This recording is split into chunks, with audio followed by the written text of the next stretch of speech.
Good morning, Priscilla.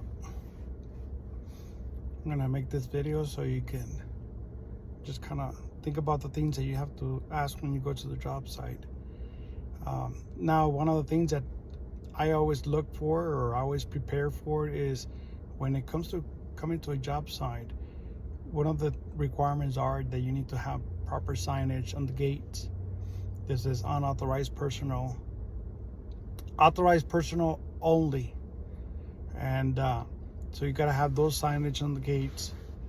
You got to make sure it's a construction area, keep out. You got to have those signage. You got to have the project has to be controlled by a fence.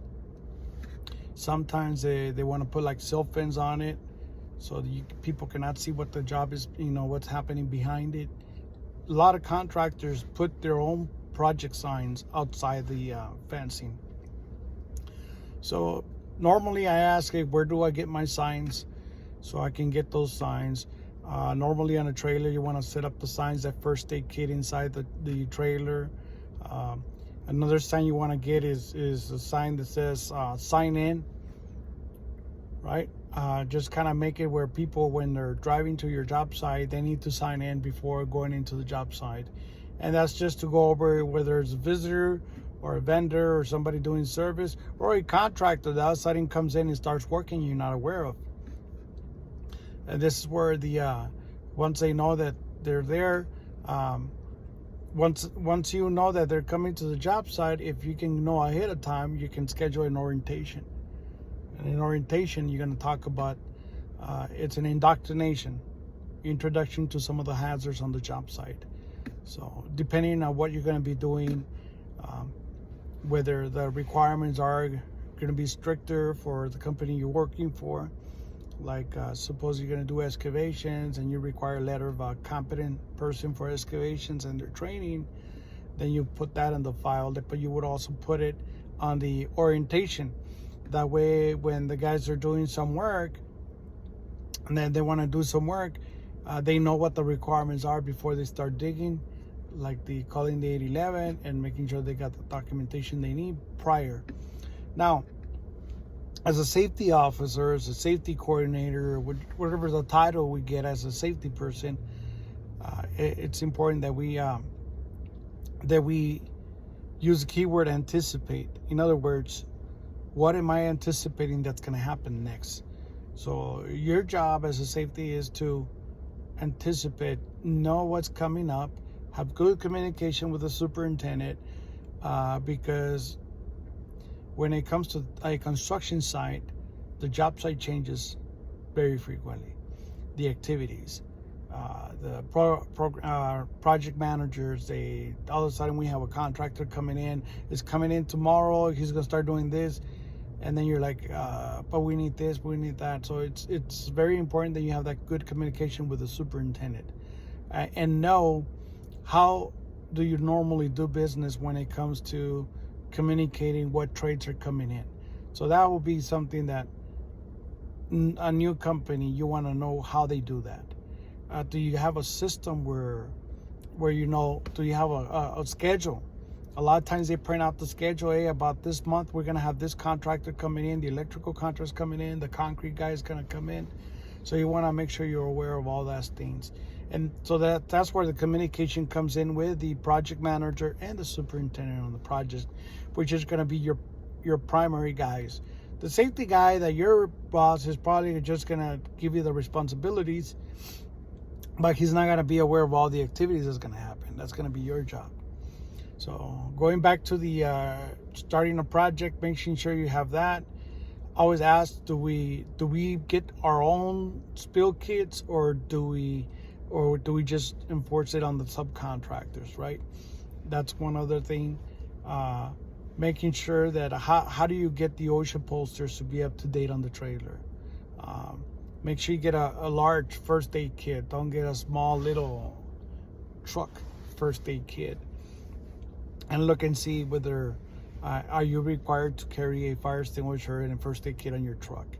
What's the company policy behind that? Okay.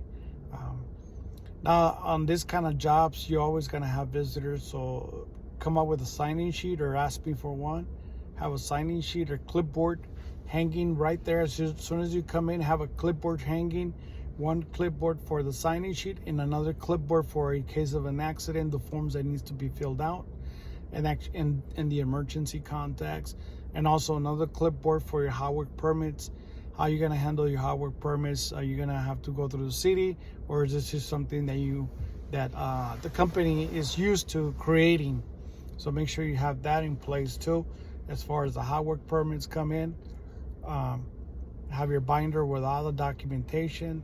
If you want to put a slot for equipment inspection, for the equipment inspection. Now, as a contractor, as a GC contractor on the job site,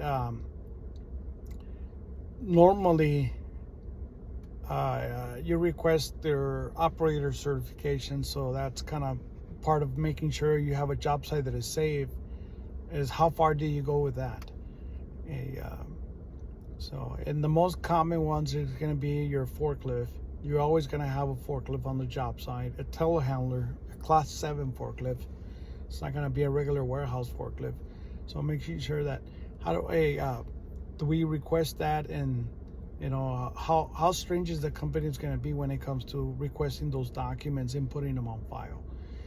Now, some companies might not take it too seriously, but it is serious, because if the guys are not certified and then something does happen, or they're just putting people, when you request make sure everybody's certified, you reduce the number of people that are going to be on your job site operating a piece of equipment. So, and that's how kind of you reduce that possibility of everybody driving a forklift, is making sure that you're requesting certifications on it.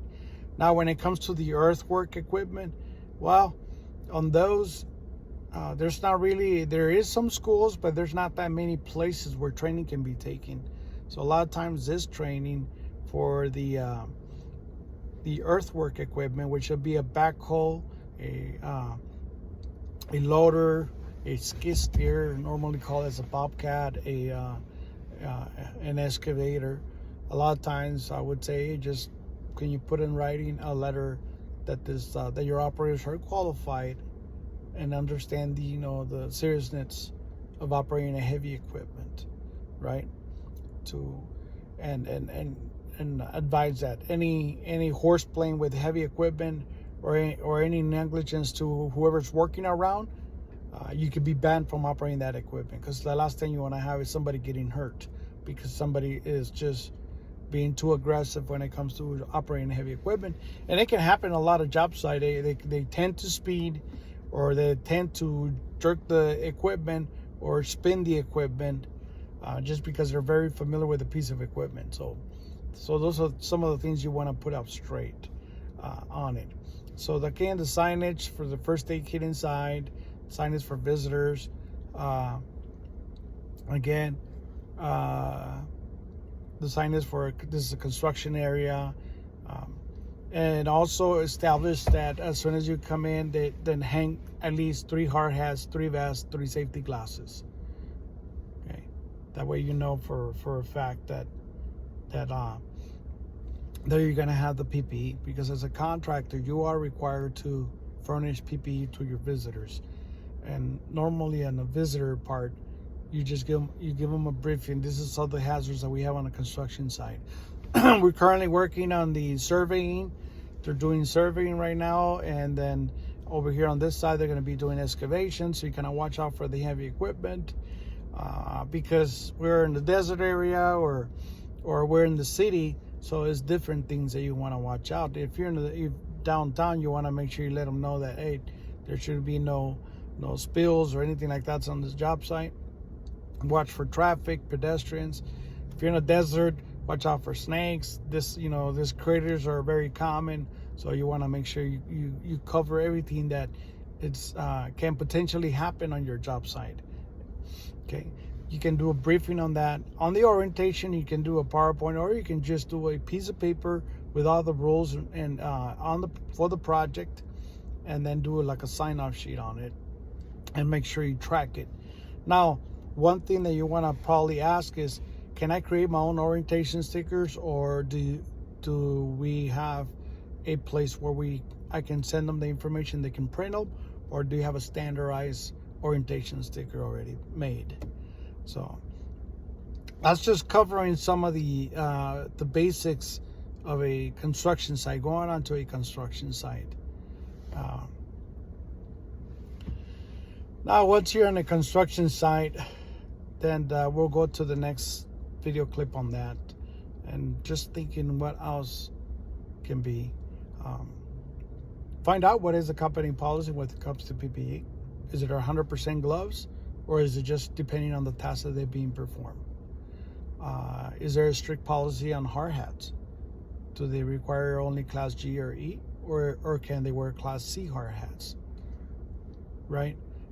Is it 100% Class 2 vests, or only when they're near heavy equipment?